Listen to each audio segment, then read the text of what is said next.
마가복음 1장 1절부터 11절.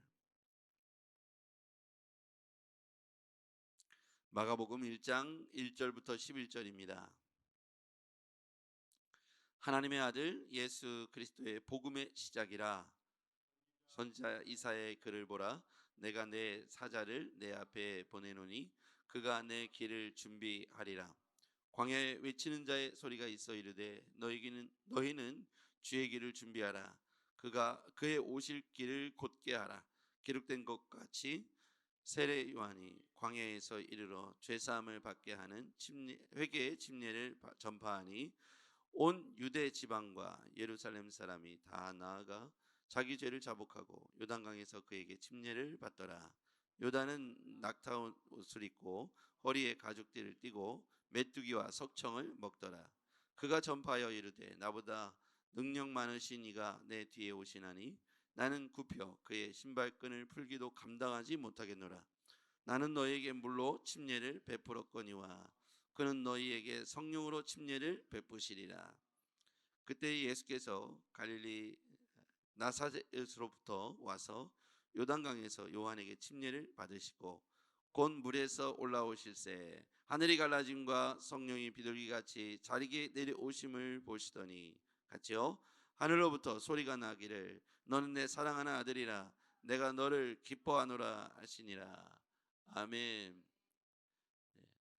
오늘 예수 그리스도의 복음의 시작이라고 표현하고 있죠.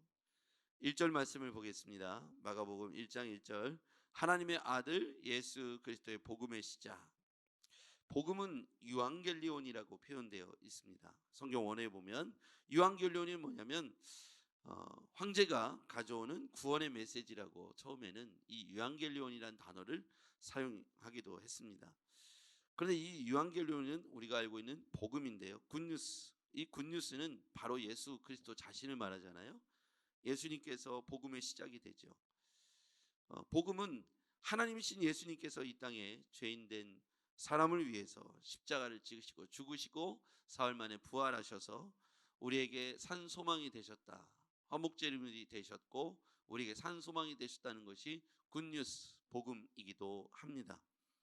오늘 그것을 통해서 예수 그리스도의 복음이 오늘 우리에게 모두에게 구원의 소식이 되어 주셨죠. 오늘 그래서 우리는 이 굿뉴스, 이 복음을 예수 그리스도를 통해서 이 땅에 지금 마가는 선포하고 있는 것이죠. 이 선포된 이 복음, 예수 그리스도를 이제 마가복음을 통해서 예수 그리스도를 증명하고 선언하고 있는 것입니다. 자, 이것을 선언하고 있는 사람은 누구냐면 요한이죠. 침례 요한입니다. 광야에서 외치는 자라고 표현되어 있어요. 3절 말씀 보겠습니다. 2절부터 볼까요? 2절부터 볼게요. 시작. 선지자 이사야의 글을 보라. 내가 내 사자를 내 앞에 보내노니 그가 내 길을 준비하리라. 예. 여기 보면 선지자 이사야의 글에 내가 내 사자를 너의 앞에 보내겠다 하는데 이 사람이 바로 침례 요한이죠. 마지막 선지자입니다. 구약 시대의 마지막 선지자가 바로 침례 요한이죠. 침례 요한의 온 일은 뭐냐면 메시아를 선언하기 위해서 온 것입니다. 주의 길을 예비하기 위해서. 자, 3절 시작. 광야에 외치는 자의 소리가 있어 이르되 너희는 주의 길을 준비하라. 그의 오실 길을 곧게 하라. 기록된 것과 같이. 예. 광야에서 외치는 자, 침례 요한의 사역에 대해서 설명하는데 주의 길을 준비하라. 마지막 선지자, 구약의 마지막 선지자였던 이 침례 요한은 복음을 설명하고 있습니다. 복음의 내용은 뭐냐면 메시아가 오셔서 구원해 주신다는 메시지입니다. 그러면 이 예수님을 소개하기 위해서 그는 주의 길을 예비하기 위해서 오신 자라고 표현해 있습니다. 그 모든 스포트라이트, 모든 조명을 자신은 받지 않게 하고 온전히 살아계신 하나님께만 또는 예수님만 조명받을 수 있도록 자신을 한없이 낮추는 것을 볼 수가 있습니다. 그것이 바로 7절에 나와 있죠. 7절입니다. 시작. 그가 전파하여 이르되 나보다 능력 많으신 이가 내 뒤에 오시나니 나는 굽혀 그의 신발끈을 풀기도 감당하지 못하겠노라. 침례 요한은 자신이 이 땅에 온 목적이 이사야 선지자에서 자신을 메시아의 나심을, 메시아의 오심을 증거하기 위해서 주의 길을 열기 위해서 오신 자라고 소개하면서 광야에 있으면서 회개를 선포하고 회개의 침례를 줍니다. 그러면서 그 자신을 소개할 때 나는 나의 뒤에 오시는 이가 훨씬 능력이 많으시고 그에 비하면 나는 아무것도 아니니 나는 그를 굽혀서 그의 신발끈을 풀기도 감당할 수 없는 자다.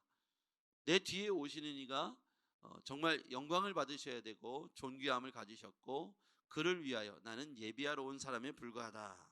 그러면서 구약의 마지막 선지자 침례 요한은 자신이 아니라 오로지 예수님께만 모든 초점을 맞추고 선언하고 있습니다.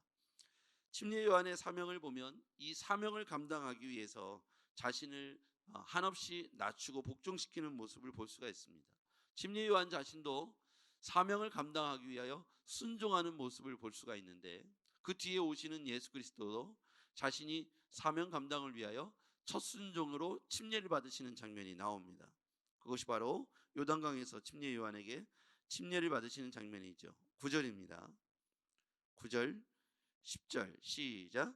그때 예수께서 갈릴리 나사렛으로부터 와서 요단강에서 요한에게 침례를 받으시고 곧 물에서 올라오실새 하늘이 갈라짐과 성령의 비둘기 같이 자기에게 내려오심을 보시더니. 아멘. 여기서 보면 침례를 받는 장면을 우리가 한번 상상해 보자고요. 지금도 요단강에 가면 제가 작년 3월 달에 방문했을 때 사람의 키를 넘어가지는 않더라고요. 한 요 정도 이렇게 차는 물인데 그 속에서 침례를 받는데 침례를 받기 위해서 물속에 들어가지 않습니까? 물속에 들어갔다가 물에서 올라오는데 물속에서 올라올 때 예수님께서 침례 요한에게 침례를 받으신 것은 첫 순종입니다. 그런데 이렇게 물에서 올라오실 때 하늘에서는 비둘기같이 성령이 내려왔다고 그랬습니다. 바로 이것이 하늘의 하나님께서 우리 예수님을 통해서 사명을 감당케 하시고 그 사명을 홀로 감당케 하시는 것이 아니라 주의 성령을 통해서 도우시며 그의 사명 감당함을 함께 하신다고 표현한 내용입니다.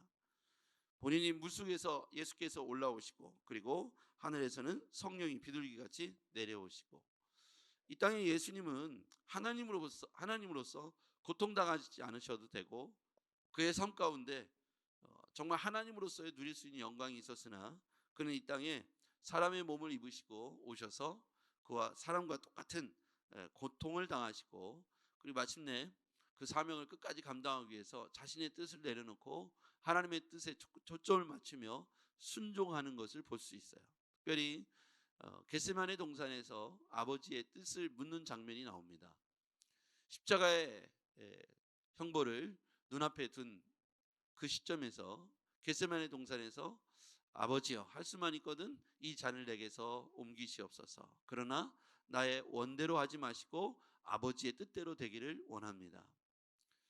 예수님이 사명을 감당하시는 과정을 보면 자신의 뜻이 아니라 하나님의 뜻에 초점을 맞추고 있습니다.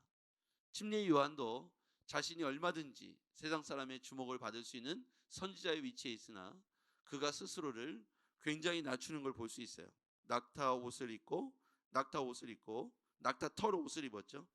허리에 가죽띠를 띠고 메뚜기와 석청을 먹으면서 그는 오로지 예수 그리스도의 메시아 되심과 그 사역을 시작할 수 있도록 그의 길을 내어주는 그 자리에 자신을 까지 예수님의 신발끈을 매는 것으로도 자기는 부족한 사람이라고 스스로를 낮추면서 내 뒤에 오실 이에만 오로지 초점을 맞추고 그의 선지자적 사명을 감당하는 걸 볼 수 있습니다. 예수님도 그렇고 침례 요한도 그렇고 하나님으로부터 부여받은 선지자로서의 사명 또는 구원자로서 메시아로서의 사명을 예수 그리스도와 침례 요한이 까지 감당함에 있어서 자신이 아니라 하나님의 뜻에 초점을 맞추고 있다는 것을 기억해야 합니다. 이처럼 복음이 복음되기 위해선 요한겔리온, 굿뉴스, 구원의 메시지 이 복음이라고 했잖아요. 이 복음은 예수 그리스도이고 예수 그리스도의 사명의 시작이 복음의 시작인 것이죠.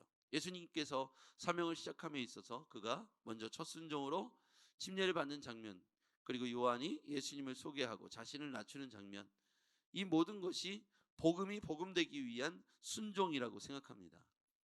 복음이 복음되기 위해서는 예수님께서 십자가에 죽으셔야 했고 침례 요한이 드러나는 것이 아니라 예수님이 그 길의 시작에 침례 요한은 그 길을 여는 것으로 사명을 감당해야 했습니다. 이처럼 자신들의 영화와 부귀를 위해서 사는 것이 아니라 이 순종이라는 것은 하나님의 뜻에 초점을 맞추고 그 하나님의 뜻을 물으며 자기 생각과 충돌할 때, 세상의 뜻과 충돌할 때 여전히 이 사명을 앞에서 자신을 낮추고 복종하는 자세가 순종이라고 생각합니다.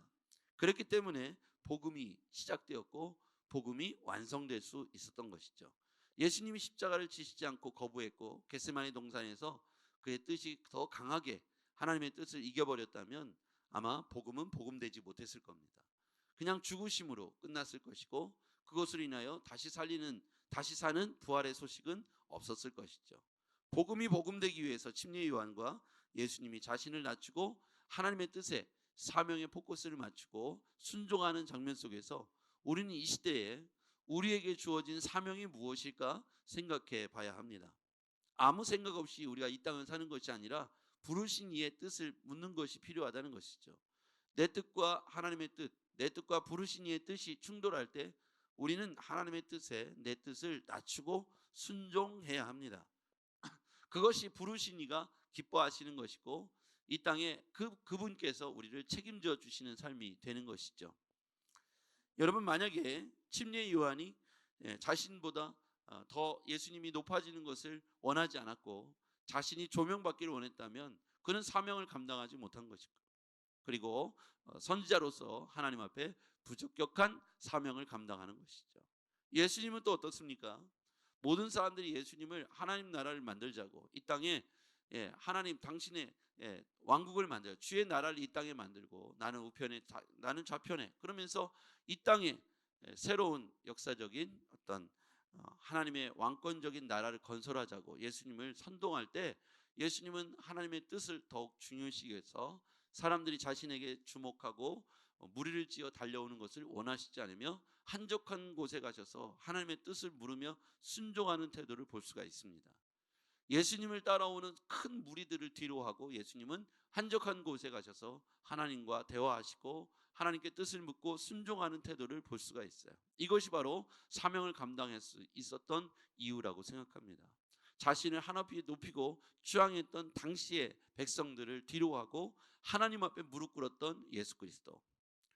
오늘 어쩌면 우리는 세상 사람들이 덜 알아주고 덜 인정해줘도 하나님의 뜻을 물을 수 있는 우리가 되어야 합니다.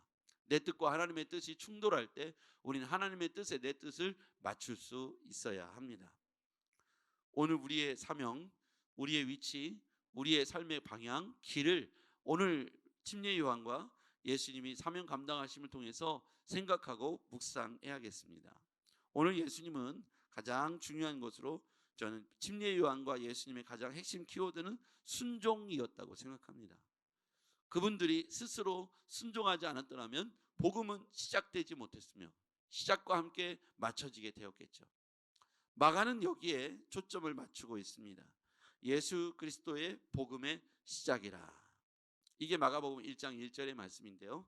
예수 그리스도 자신이 복음이며 이 복음이 복음되기 위해서 침례 요한과 예수님의 첫 순종으로 마가복음 1장이 시작되는 걸 볼 수 있어요.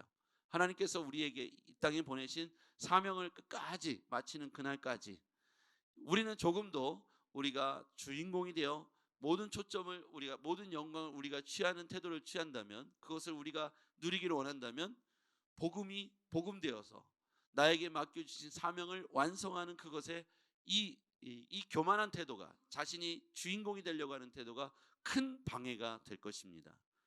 제가 마지막 목회의 여정을 마치고 여러분이 주님 앞에 부르심을 받는 그날까지 여러분과 제가 각자 하나님의 일터에서 각자에게 정말 주어진 그 사명이 무엇인지 오늘 묵상과 기도를 통해서 그것을 깨닫고 그것의 범위 안에서 우리가 순종하는 삶을 살아갔으면 좋겠습니다.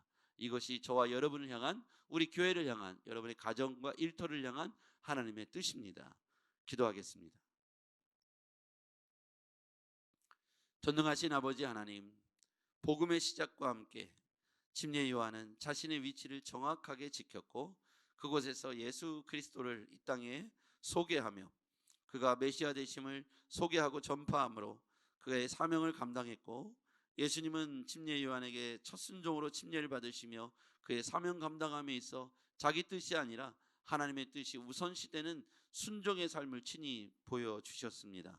그러므로 이것이 복음의 시작이고 복음의 마침이 될 수 있었습니다. 오 아버지 하나님, 오늘 우리에게 우리의 삶의 가장 큰 비전과 꿈이 하나님의 사명을, 하나님이 우리 가운데 보내신 뜻을 우리가 잘 이루어드리는 순종으로부터 시작되게 하여 주시옵소서. 그래서 조금 더 흔들림 없이 하나님을 기쁘시게 하는 삶의 자리에서 오늘도 살아가게 하옵소서. 예수님의 이름으로 기도했습니다. 아멘.